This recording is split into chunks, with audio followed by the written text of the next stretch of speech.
நான் ஆதரித்து வாக்களித்தவன். எனக்கு என்னுடைய இந்த கோரிக்கையை சொல்லுகிற கோரிக்கை நிறைவேற்றி தாருங்கள் என்று சொன்னார்கள். All are equal in before house. 234 உறுப்பினர்களும் 234 உறுப்பினர்களுக்கும் சம உரிமையும் சம பங்கும் உண்டு. அதை ஏன் அவர் இப்படி பேசுகிறார்? அதை வார்த்தையை நீங்கள் எடுக்க வேண்டும்.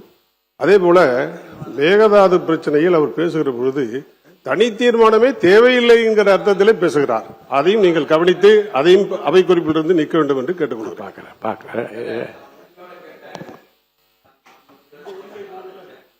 கேட்டேன், அது தவறுன்னு அண்ணன் நினைச்சா அது டெல்டா பகுதிக்கு அவர் எதை துரோகம் பண்றாரு ஐயா எனக்கு வருது. டெல்டா பகுதியை சரியா அவர் எடுத்துக்கல. நீங்க ஒரு கருத்தை சொன்னீங்க, நான் ஆய்வு பண்றேன். அதை பத்தி உட்காருங்க.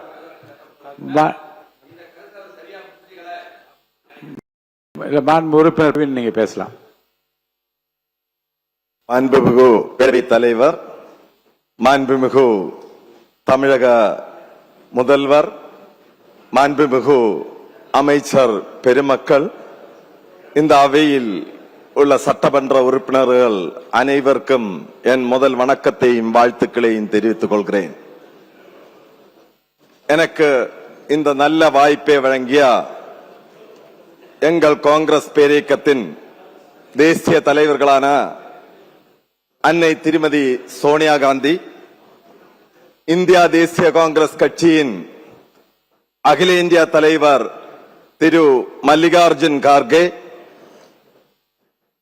பாராளுமன்ற எதிர்கட்சி தலைவர் திரு ராகுல் காந்தி, இந்தியா தேசிய கட்சியின் பொதுச் செயலாளர் கே சி வேணுகோபால், தமிழ்நாடு காங்கிரஸ் கட்சியின் தலைவர்கள் அனைவருக்கும் என் நன்றியை சமர்ப்பிக்கிறேன்.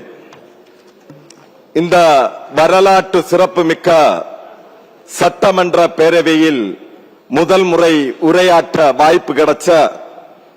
வாய்ப்பு தந்த மாண்புமிகு பேரவை தலைவர் அவர்களுக்கு என் நன்றியை தெரிவிக்கிறேன். அதுபோல என் மீது நம்பிக்கையை வச்சு கன்னியாகுமரி மாவட்டத்திலே அதிகமான வாக்கு வித்தியாசத்திலே வெற்றி பெற செய்து இந்த அவைக்கு என்னை அனுப்பிய எனது விளவங்கோடு தொகுதி மக்களுக்கு என் மனமார்ந்த நன்றியை தெரிவித்துக் கொள்கிறேன். பள்ளி மாணவர்கள், இளைஞர்கள், பெண்கள், விவசாயிகள், என்விரான்மெண்டல் அட்வான்ஸுக்கான புதிய முயற்சிகள் என பல திட்டங்களை உள்ளடக்கிய இந்த அற்புதமான முதல் பட்ஜெட்டுக்கு என் பாராட்டுகளை தெரிவித்துக் கொள்கிறேன். சூப்பர் கிளீன் சூப்பர் கேம்பஸ் திட்டம் மூலம் 10,000 அரசு பள்ளிகளில் சுகாதாரமான டாய்லெட் ஃபெசிலிட்டி மற்றும் குடிநீர் வசதி செய்ய நிதி ஒதுக்கி இருப்பது நம்ம பிள்ளைகளின் ஆரோக்கியத்தை உறுதி செய்யும். Tamil Nadu Palmyra development corporation Gandhi அடிகள் வ.உ. சிதம்பரனார் அவர்களின் சுதேசி கொள்கைப்படி பனை தொழிலாளிகளின் வாழ்வாதாரத்தை உயர்த்தும் ஒரு சிறந்த முயற்சியாக இருக்கும். பிசிக்கலி சேலஞ்சு சகோதர சகோதரிகளின் வாழ்வு மேம்பட artificial intelligence based assisted devices வாங்க 50% மானியம் அல்லது ரூபாய் 30,000 வரை நிதி உதவி வழங்கும் தமிழ்நாடு அரசின் இந்த திட்டம் அவர்களின் நிஜமான தேவையை உணர்ந்து கொண்டு வரப்பட்ட தாட்ஃபுல் பிளான், உன்னதமான திட்டம். அனைத்து தரப்பு மக்களின் தேவைகளையும் உணர்ந்து செயல்படும் முதலமைச்சரின் இந்த மக்களாட்சி தொடர்ந்து சிறப்பாக செயல்பட என் வாழ்த்துக்கள்.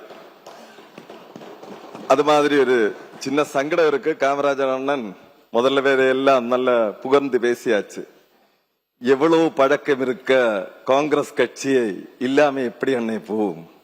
சரி, மாண்புமிகு பேரவைத் தலைவர் அவர்களே, என்னுடைய விளவங்கோடு தொகுதியில் பல தலைமுறைகளா வாழ்ற மக்கள் இருக்காங்க. அவர்களில் வாழ்வாதாரம் சார்ந்த சில கோரிக்கைகளை இந்த பேரவையின் கவனத்துக்கு கொண்டு வருகிறேன். 17ஆம் நூற்றாண்டில் திருவிதாங்கூர் மன்னர் ரவிபால மார்த்தாண்டவர்மா அவர்களின் உயிரை காப்பாற்றியது காணி பழங்குடி மக்களும் வலியேலா பகுதியின் வாழும் மக்களின் முன்னோர்களும். இதனால் மன்னர் செம்பு பட்டயம் மூலம் நிலவரி நீக்கி இந்த மக்களுக்கு நிலத்தை தானமாக கொடுத்தார். இந்த நிலம் முழுவதும் பண்டாரவக காணிப்பற்று என அரசு பதிவிலே இருக்கு. ஆனால் 1956 மொழிவாரி மாநில பிரிப்பு நடந்த பின் வனத்துறை மற்றும் வருவாய்த்துறை ரெண்டும் சரியான புரிதல் இல்லாம இந்த நிலங்களை வனபூமி என அறிவித்தார்கள். அன்று முதல் இன்று வரை இங்கு வாழும் இந்த மக்கள் பெருந்துயரத்தை சந்தித்து வருகிறார்கள்.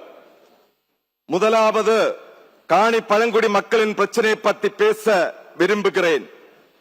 கன்னியாகுமரி மாவட்டத்தில் உள்ள 48 பழங்குடியின குடியிருப்புகளில் விளவங்கோடு தொகுதியில் மட்டுமே சுமார் 21 குடியிருப்புகள் இருக்கு.